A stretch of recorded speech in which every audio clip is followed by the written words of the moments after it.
Sa Good Vibes, bag-o nga obispo sa Diocese of Bacolod sug-alaw sa mga parokyano sa sur, pati na sa Bacolod City subong nga hapon. Sa highway, naghinugyaw ang mga sumilimba, pati na ang mga estudyante sa paglabay sa bag-o nga obispo sa Diocese of Bacolod nga si Bishop Louie Galbines.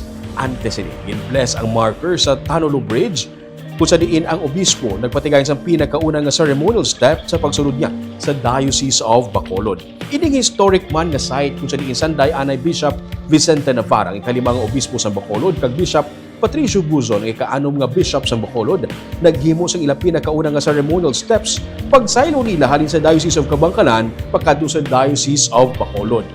Ini ang nagasimbolo sang panugod sang panibago naman nga chapter sa isa ka diocese. Pakadto sa Bacolod, nagahinugyaw ang mga nagahinulat sa obispo sa higad sang dalan, tubtob nakalapot siya sa Bacolod sini nga hapon. Sa buwas, ang formal nga installation sang obispo.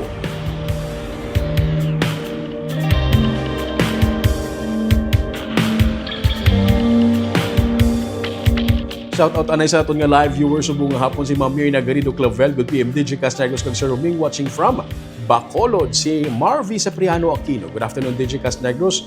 Good afternoon, Sir Roming watching live from Silay City. Si Ma'am Gloria Bantigay, good afternoon, DJ Cas NIR kag Sir Roming Subaldo watching from Pulupandan, kag si Wendy Rose Santillan. Good afternoon, Sir Roming and DJ Cas team. Kaya mo yan itong top 10 ng mga balita sa Negros Island Region subong adlaw, tubtub sa buwas. Ako si Romeo Subaldo. Mayong hapon.